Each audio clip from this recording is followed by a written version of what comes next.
like I just want you to at least think about like how this is going to impact different groups of people, and if it is the most just solution that we can come to, especially when it comes to like things that have an impact on our environment or contribute to climate change. So still figuring out where exactly I want to be in that area of like actually in government or like in a nonprofit that's like advocating or like lobbying, or if I just want to like be upholding or like suing corporations that aren't.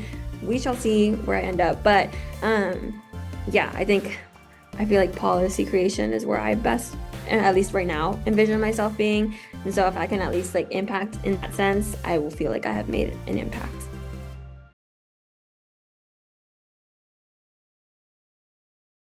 Hey everyone, welcome back to another episode of Oh My Curry Goodness. My name is Hamza Islam. On each episode of Oh My Curry Goodness, I talk to people, primarily those who are Gen Z, across different industries, about the story and the experiences that have shaped them into who they are today. I created Oh My Curry Goodness because, first of all, I would love to make Oh My Curry Goodness an actual phrase, but more importantly, I'm really curious to know more about people's stories. It's easy to look at the accomplishments people have had or the destinations people have reached, but I really want to focus on the journey and focusing on this aspect of a human being and the idea of storytelling and sharing those good and bad experiences are what make us human beings. And so I hope you guys as listeners join me in getting to know more about people and seeing what they went through to get to where they are today. And I hope that it can inspire you in a way to start your journey, or if because we're talking about curry, it can inspire you to make your own curry. It may be ugly, but it's definitely going to be a journey. So continue to check back each and every week to learn from incredible people who are of the Gen Z generation. Now, this week I'm speaking with Regina Loayza, who is a first year law student at The Ohio State University. She's very passionate about law and climate change and hopes to combine these two interests to spread awareness on environmental and social justice. As you may have known, because I've said it a billion times, I am a student at The Ohio State University, not a law student, but still a student nevertheless. And it's always great to connect with Ohio State students who are trying to make an impact in the world. So, looking forward to a great conversation with a fellow Buckeye. So, Regina, thank you so much for joining Oh My Curry Goodness. Yeah, thank you so much for having me. Super excited for the conversation today. Yeah, and got it. I have to say, it's always great to connect with Buckeyes because, we are a ginormous school, and I know people can joke about that, but that also means that there are a lot of people who are using their platform to make a difference in their communities, and I'm sure they want to expand that going forward. Now, before we talk about environmental activism or activism in general, I know this is a very like no dip Sherlock kind of thing to talk about, but we do have to talk about it because my podcast does talk about the importance of community. And I want to know from your perspective what people have meant to you. And because one of the things that uh, you've, and obviously we'll talk more about this during the conversation, is the fact that you would not be where you are today, attending Ohio State, attending or being a law student at Ohio State, without the people around you, like family, friends, mentors, all that. I know it's broad, but I'd love to know like what people have meant to you as you, in terms of being the person you are today, and is there any pressure or motivation to make them proud? Because always this fear of, these people have believed in me when maybe I didn't believe in myself. And I just hope that I don't ever let them down in any way.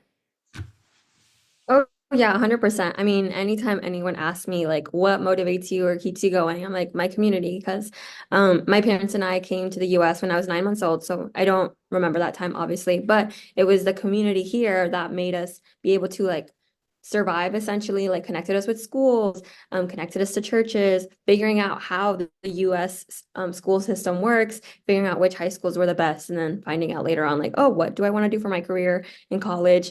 I remember like being in middle school and already having the opportunity to talk to a Latina lawyer, and she was telling me like, yeah, these are the different options. So like I've always felt incredibly grateful to my community because it's been, as you were saying, like I would not be where I am today without them. And so yeah, I'm just always acting in constant gratitude to them. And yeah, I would say yeah, there is pressure to make them proud, especially because they put so much effort to making me where I am today and like so many sacrifices along the way, especially my parents just in like upping up their entire lives and like coming to the US to give my siblings and I a better opportunity. But yeah, as I mentioned, it also motivates me because I'm like, okay, seeing the love that they have poured into me shows me that I can keep going and I can make it better so that people after me don't have to suffer like the way they did. Yeah, and that's it's such a really interesting thing, and it's funny because I look at it as like I better do everything that I can to make people ha or to make my parents proud because similar to your story, my parents came from South Asia, and so there's a sense of, okay, I got to do everything that I can to make sure that they're like, oh, wow, Hamza did X, Y, and Z. So I think there's, it's weird because there is excitement because you want to continue forward, but there's also the fear of like when it comes to you mentioned how there's this idea of legacy, if you will, like I want to do more that my parents have done for so much for me. I want to do something similar later on. I feel like there sometimes is it's a tricky slope, if you will, where a part of me is excited to continue going forward, but there's also the fear of what if, as I'm doing all this work, I end up going a few steps backward instead of a few steps forward. I don't know if that's something that you think about, where it's like there's that fear of what if I'm going backwards in terms of family legacy as opposed to forward. No, yeah. I mean, not necessarily in that way, but and like this is a conversation I actually had with my parents is like, dang, like all the pressure you guys put on my siblings and I to succeed, like really got to me because I was like, I felt growing up like there was no other option than to be like the perfect A+ student. Like in middle school, in high school, like I had to be the student doing like everything perfectly and like being involved in everything and like talking to people, even when I was like, well, I'm super introverted. And then my mom wants me to like talk to all these different people and like be the perfect student. And so yeah, that's something we've been working on like with my family is like, okay, yeah, that's great that you guys like inspired me to be this person. Like obviously I've grown out of my shell because of it. But what does it mean for me to like not always fit those expectations? So yeah, unfortunately not always parents are understanding and willing to have that conversation, but I'm like, that's why we're here, like we're gonna be the generation that like fixes all that so that we don't pass that on to the next generation. But always as you were saying, a slippery slope. For sure. And I'm glad that you have parents that have that you have parents who are willing to have those conversations because it does take a toll. And we have like it's just a matter it's just making sure that we are all at the same page at the end of the day. Now, you did mention that you came to the United States from Peru, and I think you were 9 months old when that happened. So obviously, like you said, there's a lot of things that you may not remember, but I want to ask you this because I there is the Bengali part in me because I I'm born in the United States, but I have parents from Bangladesh. So there's the Bengali identity, and then there's the fact that I'm growing up in the United States. And so sometimes it's weird because when you grow up in a country where there's obviously different traditions, or the traditions that your parents believe, but maybe everyone, or I guess lack of a word, everyone else believes in something different, it's hard to find the balance between the two.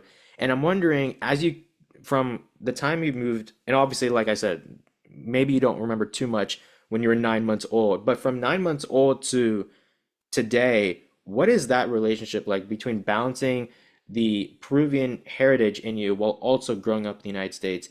Do you feel like it's one of those things where, you are still able to maintain that, or do you feel like there is this fear of, I think, similar to how in politics, which ironic because you are a law student, there's that Republican in name only. Do you ever feel like you have been able to maintain that love for your heritage, or do you feel like there's a part of you where it's like, I feel like I'm just a Peruvian in name only because I'm so accustomed to American traditions and not so much mine. I hope that makes sense. No, yeah, 100%. And no, it's definitely been a struggle, especially because there wasn't, and like there still kind of isn't a big Peruvian community where I grew up and like here in Columbus. Like now that I was in college, I was finally meeting other Peruvians. But growing up, I was like, oh, like I don't know what it means to be Peruvian because like I don't even have an example. And like even my parents lost their accents. Like we joke around because my mom sounds more Mexican when she speaks Spanish. And so like I don't even have the accent. So like when I go there, they're like, oh, when I've been able to go back to Peru, they're like, "Oh, you're American, aren't you?" And I'm like, "No, like I'm born here, like like I'm Peruvian through and through." But definitely that imposter syndrome because it's like we're not the same, but like we did like like I'm from there and like obviously like Americans don't see me the same way. So and I'm sure that's something that resonates with a lot of like immigrants or children of immigrants is like the in-between zone. But no, I was really lucky that my parents also like were very big storytellers. Like my dad would tell us all the stories about like the conquistadors and like how we were um you know conquered in Peru, but then all the stories of like how Peru came to be, and then even like the history of our ancestors and like how our parents came to be in Peru. And so I feel very lucky in that sense because like I always knew where I stood in terms of like no, not only are we Peruvian, but like we have all this beautiful like ancestry that comes from all over. And then my parents, my mom, in the spirit of pushing me out of my comfort zone, also had us perform different Peruvian traditional dances like marinera. And so whether we wanted to or not, everybody knew we were Peruvian because of all the different things that we did to like kind of just shove it up in people's faces. But yeah, even with all that though, like always feeling like, because then I would meet another Peruvian who was like very Peruvian. So yeah, I'm like, am I Peruvian enough? I guess we'll find out at the end of it, but always happy to represent my culture either way. Yeah, and it's what's really funny is my parents speak Bengali, which is the language of Bangladesh, main language, and I would say I've tried speaking it, but whenever I speak it, my sometimes my little brother or maybe other family members will say, "Oh, you talk like a white person," and so it really hurts because I speak mostly English, although sometimes I don't make any sense at all, which we've had those experiences. But when I do speak the language, I do feel bad for my like I feel bad because I know that friends who were born in the United States, they can speak it better than me. And then when I try to speak it, I sound like I have no idea what I'm talking about. So I'm trying to learn the language. It's definitely a process. I don't I think I mean I'm sure that Spanish is somewhat similar or not Spanish. Like I guess like the accent could be I don't know, that can always be a challenge because it's like you want to be as accurate as possible. But I think where I'm trying to go with this is like unlike maybe English or Spanish, excuse me, I think Bengali, what makes it difficult is not just the accent part, but also the fact that there are like a million letters. So I definitely have a tough uh hill to climb. So definitely not a fun story, but I'm working on it. It's a process. Uh, you mentioned how growing up, your parents were huge storytellers, and they told you stories that were inspiring when it comes to Peruvian history and how it became what it is today. And I want to bring back your interest in law and environment because these are some of the things that you're passionate about and what you want to do in the future. Kind of tying into the idea of storytelling, tell me if there was a story or maybe even like an emotional experience you had that inspired you to get involved in law and the environment because someone involved in podcasting and the idea of learning about people's stories, it really stemmed from meeting professional soccer players. And then as I got to college, being able to hang out with some of my friends from high school, it was really interesting because I used to see them as classmates, but then being able to see them as a human being and understanding their challenges, ranging from bad grades to getting therapy, even though they looked like the type of person that made everyone's day. It was really weird seeing how confusing human beings could be. I know I went on a little spiel about my interest, but going to your interest in law environment, what was like a story or emotional experience that really kickstarted the purpose or your journey to having interest in law and climate change? Yeah, I mean, it's hard to nail down one story because it really was just like a combination of different experiences. But my parents have always told us, like I mentioned, like told us about our ancestors and how my and I always forget how many greats, but great great grandpa, I believe, immigrated from China to Peru because of that necessity to like find a better future. And like it was just like I don't know, it showed me how like immigration is just like a constant theme in my family, but also like the love that we hold for each other and like how it was that sacrifice that then brought him to this new place. And then it was like followed on that next generation is like always trying to do better for the next generation, even with everything that was going on, because that was a very difficult time in Peru too, where he came with all these promises, and I'm sure as many immigrants here too, like, and that didn't really get fulfilled. And so it was always that like wanting to do better for your community, even if at the cost of yourself. And so that was something that I grew up with too, is like, okay, how am I going to do better for everybody else around me? And like, what is my role in that? And then when I found out about like what climate change is in high school, when the IPCC report, so like the International Panel on Climate Change, and like we only have like 12 years to act on the crisis before it was like irreversible. I was just like freaked out because I was like, I don't know, like I think 16 at the time. So I was like, what? Like I only have 12 years and like my life has barely started. So for me in that moment it clicked. I was like, okay, this is the way I can like do better and like right by everyone around me. So I started to like try to learn more about the topic, getting involved in different organizations and seeing like, okay, what's my skill set and like how can I like really advocate for this issue? And I felt like just being analytical and like finding being able to bring people together, especially like through the power of storytelling, was something that I feel like I could do best at. And something that I can even improve on here in law school is like bringing people together by analyzing all the different avenues available for a specific issue, especially here in an environmental sense. So we'll see how we look in 3 years when I finish law school, but that's the motivation behind it all. No, that's really interesting. And I am curious to know because obviously this is something that you came across and you obviously knew that this is something that you really want to do and you want to do everything that you can in your power to spread awareness and continue going forward.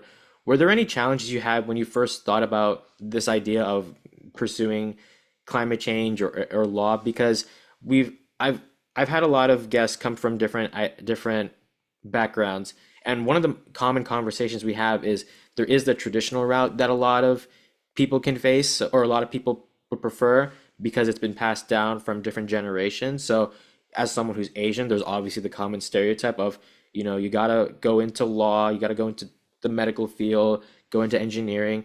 And obviously I know that you're in law, so there's that part. But the fact is that you're doing this because there's something that's coming from you. You're not doing it because someone else told you to go like, okay, you're gonna go into law and then you're gonna pursue this field. You're going into law because you found an issue that you're really passionate about and you want to go forward. So sometimes the idea of expectations from generations and then the passions that you have, it can be a difficult communication because it's like if I disagree, then I'm detached from my community. But if I agree, then what if I'm not being able to do the thing that I really love? So what has that battle been like? Have you ever had any like challenges like, no, you should not do this? Or do you feel like once you started finding that mission that it was more so, okay, Regina, maybe we don't understand everything about what you're passionate about, but we're willing to support you because you obviously believe in this so much. No, yeah, I mean, I've been really blessed in that my parents were always pretty supportive, even if they didn't understand like what was happening or like why I cared so many about these issues. So thankfully from that aspect, I didn't struggle as much. I think it was more so the pressure from like everyone else that like once I started talking about these issues, it would be like at school, like, oh, like why do you like care about this? Like why are you bringing that up? Or even just like especially because the immigrant community doesn't always know like what is climate change. If they haven't had like a proper education or like because they came from like their countries at like a time where they didn't have those opportunities to like learn about these issues and maybe they just understand like oh yeah like environmental like we should take care of it but like don't fully understand like the extent of it and like why it matters so much so yeah I think it was more so the pressure from like external, like, oh, like why can't you just like do something like business or something like that and like give back in that way? It was like, why do you care so much about these issues? Or like, oh, I wish you would stop talking about it. It's like making me uncomfortable. So things like that, I think it's facing the social pressures of like, especially when you are talking about something that might hurt people's feelings or like they don't feel comfortable because like, oh, like do I have to change my habits now because I have to care about the environment or like do I have to like stop buying from these brands? And so I'm like, no, like I'm not telling you to do any of that. I'm just gonna do my thing. And like if you want to change your habits, that's great. But yeah, navigating that was like I feel like the most difficult part. I want to ask you this, and I mean, because you talked about how there were people that were like, "Why are you doing this?" Like, there's other better things to do. And I don't think I've ever had the chance to ask someone this, so I am curious to know because I think there's the fact that you have your intentions. You obviously are doing it because it's something special coming from you, and obviously, as you continue on, you're gonna have people that will question you, doubt you, whatever that may be. I'm wondering, has there been a conversation you've had where you told people like this is what you're doing, and then they said something that kind of it almost feels like a punch in the stomach, or is that the correct analogy? A punch in the stomach where it's like you're telling people this, and then they said something to you that was so like, ouch, like now I gotta really think about, do I really want to do this? I know that sounds confusing, but there's like the sense of like they're not, I guess we can say like they're a hater, where they say something that's so mean, but you obviously know that at the end of the day, you're gonna continue doing this regardless of what other people say. But maybe there are times where people say something and you almost start questioning yourself, like, okay, hmm, I am really passionate about this, but what if this person is right? Has there been a time where you've had that? And if you don't mind sharing, if there's like a specific example where you're like, I'm really passionate about this, and then they said something to you and you're like, okay, wait, now I got to think about, do I really want to pursue climate change activism? Yeah, I mean, I was trying to think of a more like specific example, but I mean, I think like in high school, and this wasn't directly related to climate change. It was just like I think we were doing some sort of like analysis on like what are your leadership skills, and I remember like one of my teachers was like, "Yeah, Regina, I feel like you're probably like best as like a silent leader, like." Showing others what to do by example. And I was like, well, what if I don't want to be a silent leader? Like, what if I want to be like out there and like talking to people and like be more extrovert? And at the time, I was more like quiet. So like, I think if anything, that motivated me, even though it hurt at the time, because I was like, why are you labeling me in this way? It motivated me to like figure out like, okay, how can I be, if that's who I want to be like more extroverted and like talking to people, then how can I get there? And so it hurts, but I mean, here we are now. So yeah, I guess it only makes. Speaking of here we are now, let's talk about Ohio State. What a weird transition. But I want to talk about Ohio State, and before we go into law, I do want to talk about the fact that you were an undergraduate at Ohio State. Now, one of my favorite slash ridiculous questions I've asked people is the experiences that people have had and how it's changed after having an experience. So, meaning there's like those medical commercials where it's like before you take this medicine, you do this or you look like this, and then after you take this medication, you look like this. So, I want to go more into in terms of undergraduate experience at Ohio State. Tell me what Regina was like before attending Ohio State, whether it's like a characteristic trait, personality. What were you like before attending Ohio State? And then what do you feel like that Regina was after attending? Like what was like the before and after of attending Ohio State from an undergraduate level? Yeah, I mean, it was definitely an interesting time when I even went to Ohio State because my high school graduating class was 2020. So I was already like very different than who I was even at the beginning of high school. But I think coming into Ohio State, I was for the very reasons that we were so isolated from each other. I think I was very nervous and scared and just like very unsure of myself because I was like, I don't even know like if this is like environmental issues is something that I've talked about, but like, is this something that I want to pursue in my undergraduate career? Or and like if so, how do I get there? Especially at such a like huge university like Ohio State, like how do I make my impact and like not make it so big.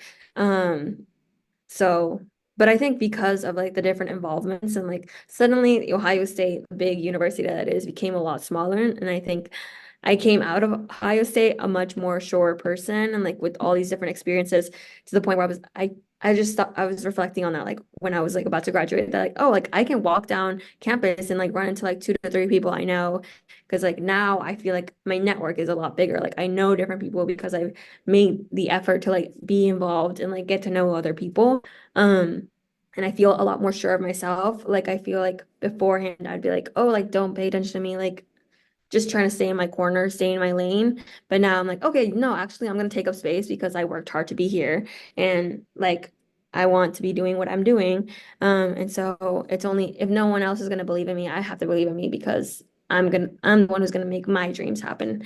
So yeah, I think I'm a lot more sure, like less imposter syndrome than I had before then.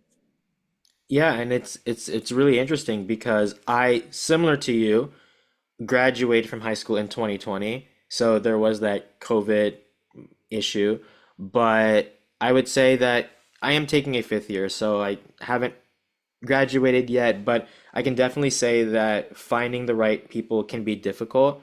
because there's so many people and there's so many different characteristics. But I think, yeah, like in terms of finding the right people, it's a process, it's a challenge, but once you're able to find those people, you're able to make what is ideally a huge university, and then finding a way to decrease that, because it's so easy to feel like it's so easy to feel you, like it's a big university, but it's so easy to feel like it's so easy to feel small, if you will, because it's like, okay, there's 50, 60,000 people attending the school, but like now you're overthinking like, okay, who do I go to? And it's definitely a challenge.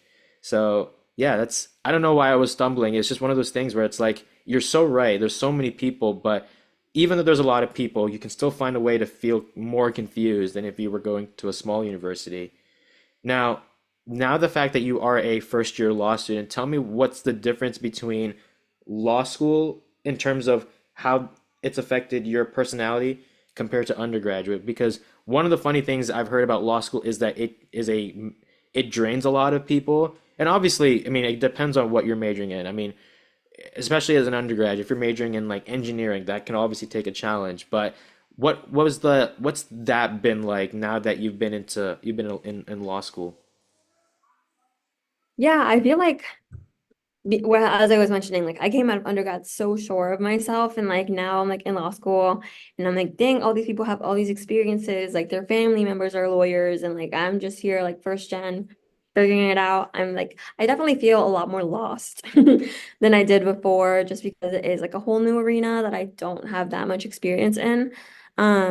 But I think also that I find that to be a little reassuring because it's like, okay, I know what I don't know, or even I know that I don't know things and that I'll probably have to like learn as I go.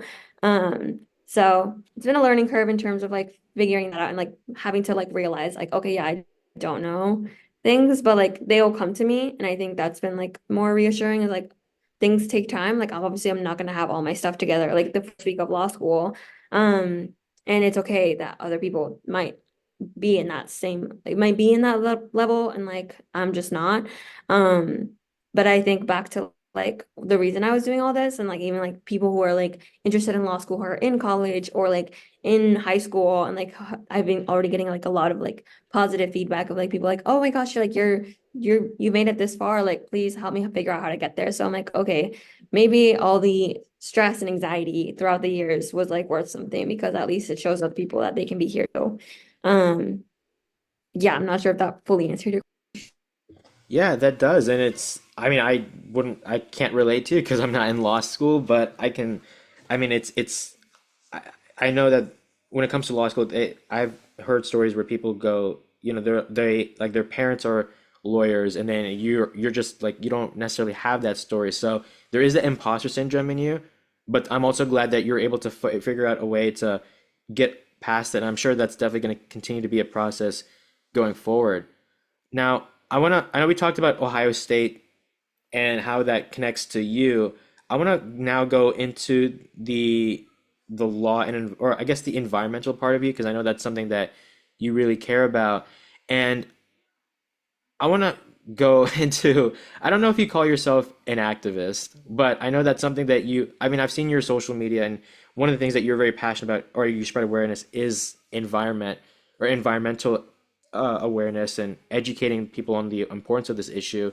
And I mean, and the reason why I want to ask this question is because I've had activists on this podcast open up, especially climate change activists, open up about their personal safety, and knowing that while they're talking about an important issue, that there are people that will unfortunately go to the extreme and threaten them because for whatever reason. And I'm wondering, what were some of the challenges that you've had when it comes to advocating on the environmental, on the environmental aspect? Has there been like any huge challenges you've had, or has it more been limited, or not limited to, has it more so been like, oh, Regina, what you're doing is really like, don't you have anything better to do? Has that been the only threat level, quote unquote, or do you feel like there has been situations where it feels like this person or these group of people might be making you feel a bit uncomfortable, if that makes sense? No, yeah. I mean, thankfully, I have never had like a real like physical threat like that. And it can be scary when you like meet other activists who are doing like similar work and have been facing those things. I think those threats were more so when I was like out protesting because like you would physically see. I remember like when the 2020 election results came out and like I was at a rally for environmental issues, and then we would see people like trying to like get, and this was at the state house, and you would see people there with like guns and like being like very threatening. So like in that sense, I feel like there is a very scary element of even just being out in the streets trying to advocate for these issues and like show what you're passionate about. But I feel like for me, the biggest thing has been just like feeling legitimacy in like the activist advocate world. Because there are like people who are involved at different levels. And so I think I've just struggled more with like figuring out where do I fit with all of that? Like, do I want to be the person that's like out every week? Like, can I handle that? Or am I more effective when I'm just like having those interpersonal connections with people and having those conversations, or even just like within my student government and then like now in like different organizations that I'm part of, like advancing these issues by advocating for like very specific issues. So I think the biggest struggle for me has been just like figuring out where I fit there and like feeling legitimate in the path that I choose, because there will be other people who choose different paths and then sometimes don't always like the fact that you chose a certain path. So yeah, I don't know if that made sense, but Yeah, it's definitely a difficult situation. And I want to let people know who's listening. I'm not, the next thing I want to talk about, I am not a self-help guru. So I want to like add a huge disclaimer, but I do want to know this because you are someone involved in law and also because you are involved in climate change. What has it been like being able to talk to people who disagree with you? Because you, climate change, like if from a broad aspect, and I still want to learn more about this, and I'm going to do more research on my own. But from a broad aspect, I think one of the most common things people say about climate change is that it affects a lot of people. It affects a lot of marginalized communities. It can affect countries that don't have as many resources to combat it compared to the United States. And yet, there are people like you who are obviously spreading awareness, but then, like you said, there are people that will disagree with you, protest, sometimes go as far as and say that climate change is not a real issue. And like I said, I'm not a self-help guru, so I'm not here to ask you like how do you combat, how do you talk to people who are different from you? But I do want to ask from a more personal standpoint, what has it been like if you've ever had those conversations? What is it like to talk to someone who maybe hold a different viewpoint altogether? And yeah, just talk about that experience because I know that it can be challenging, but I think what is really hard to understand is like is that they are not you, like they have a different experience. So because of the different experiences, it's not that they're coming from a place of hate, it's coming from a place of, well, this is what my perspective is like. And obviously, it's going to be different from your perspective because you're advocating for it, whereas they maybe not so much. no, yeah. I mean, there's definitely been situations where I'm just like caught off guard and I'm like, really? Like, you don't even know, like, do you not believe the science?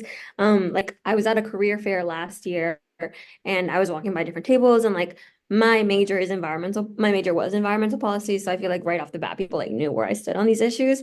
But yeah, going up to a table with my friend. She was trying to like learn more with the job.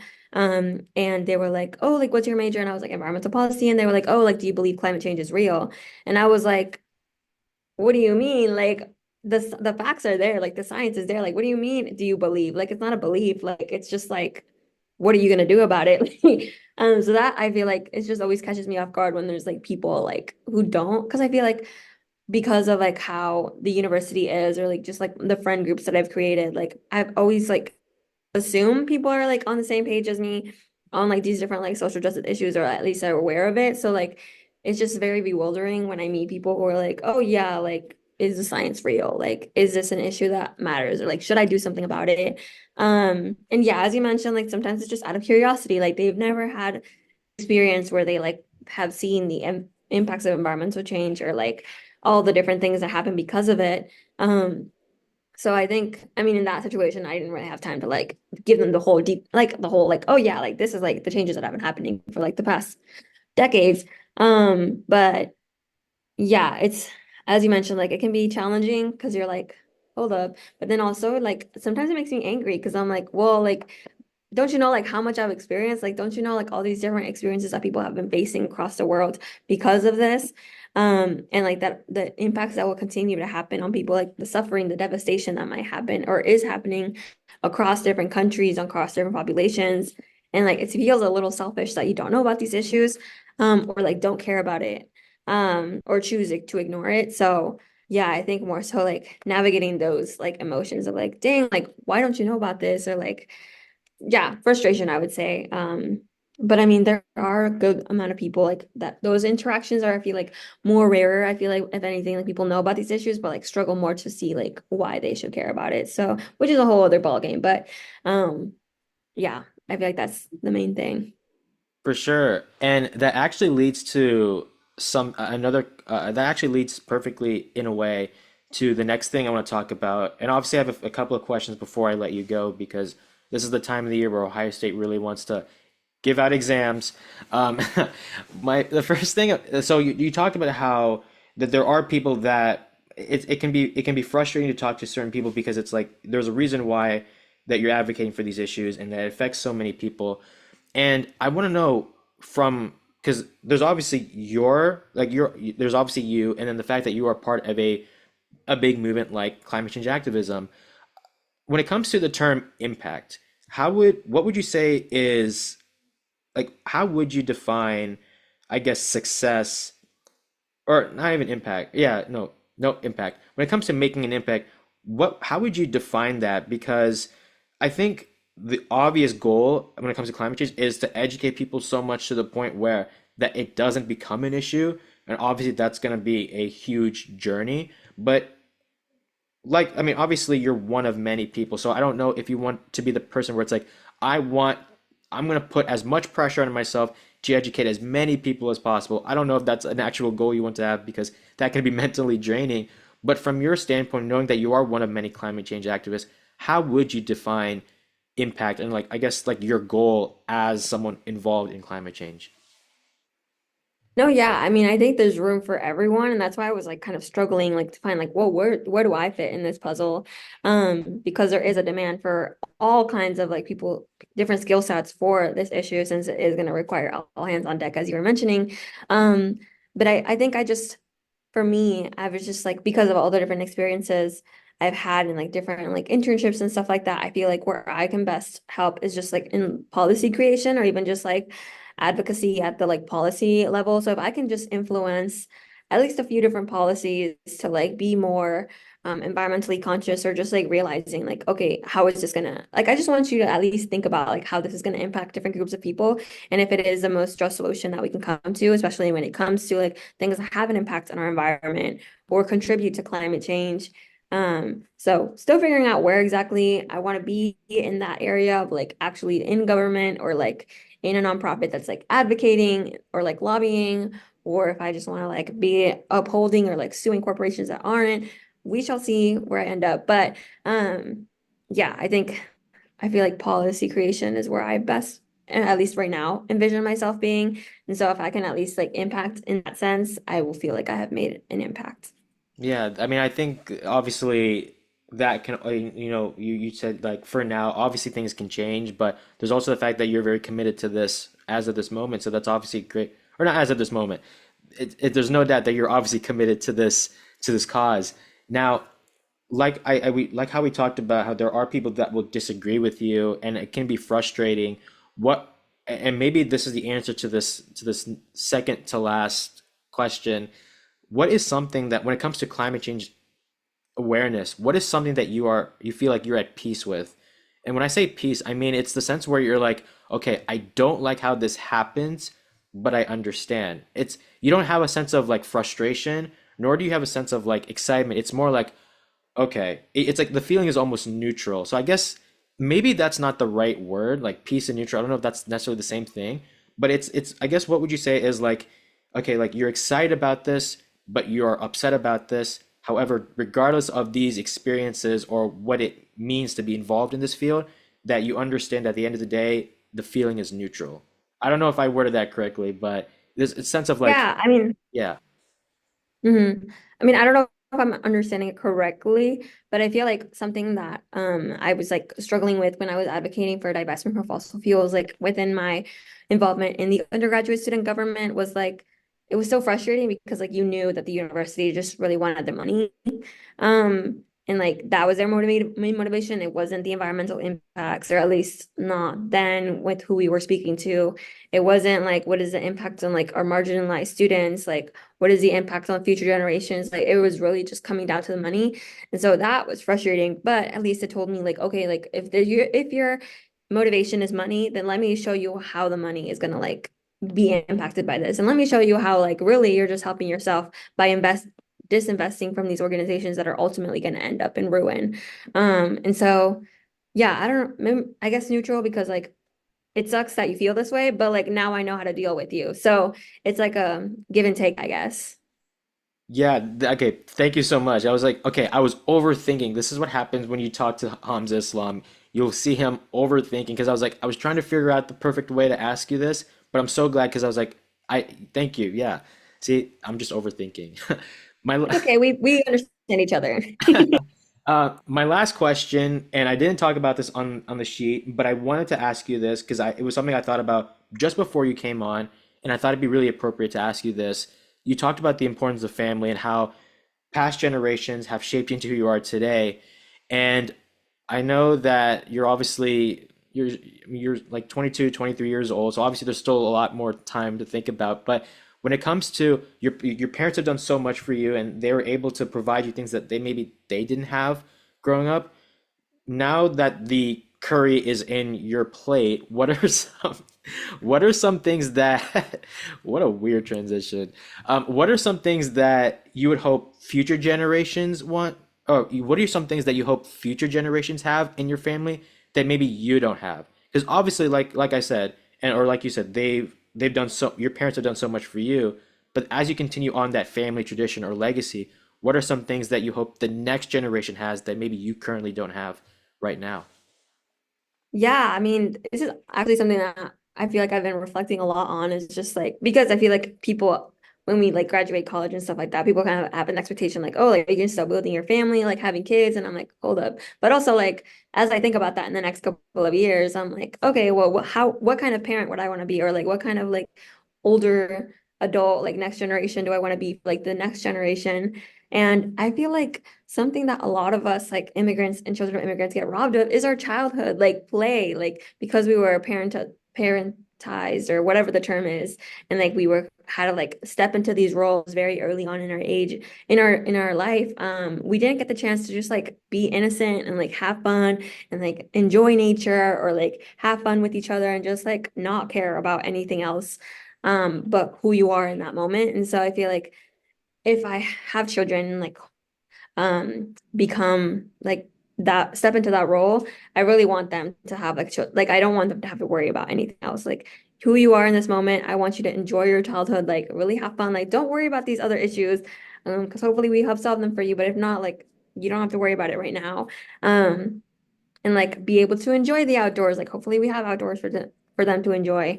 And just like really be young while you are young because life will hit you. Like you will have plenty of years where you have to worry about like money and like who you are and like how you fit in with other people and like who you want to be in life. But when you're young, you should just have to worry about like who am I going to play with at the playground today? Like just like being young and innocent. And I feel like that's something that was like robbed of a lot of us, especially like in Gen Z, because we had to like step into these roles and face so many different issues from a young age. So yeah, that's like my biggest thing that I feel like I want to pass on to the next generation. Yeah, and it's funny because I always say it's not about who a person is, it's about what a person is. And it's almost like in the sense like we need to remind ourselves, or people should remind themselves that, if, especially if they're kids, that they don't have to worry about too many things. They can just worry about who should they play with at the playground. I love that. I'm definitely gonna reference that in future interviews or conversations. So, Regina, I know that you are very busy, and obviously it's the time of year where we have multiple exams coming up, not finals, but like, Ohio State students know it's definitely a busy time. But nevertheless, thank you so much. It was great. Thank you for being able to do this. I know we've tried to schedule this, and just because scheduling got in the way, it can be frustrating. But really glad to know more about your story and just being able to share the experiences that have shaped you to who you are today. Best of luck with law school. I know that can be frustrating, but keep going, and I hope we can meet in person someday. No, yeah, thank you so much. And if anyone's listening to this and has questions about law school, I'm happy to talk with anyone, or even about anything. So thank you so much for having me, and I wish you the best of luck with exams and all that too. Thank you guys so much for listening to this episode. If you guys like what you saw, be sure to subscribe to this podcast on Apple Podcasts, Spotify, or wherever you get your podcast. You can also follow us on Instagram at the OMCG Podcast for more information on guests, preview clips, and more.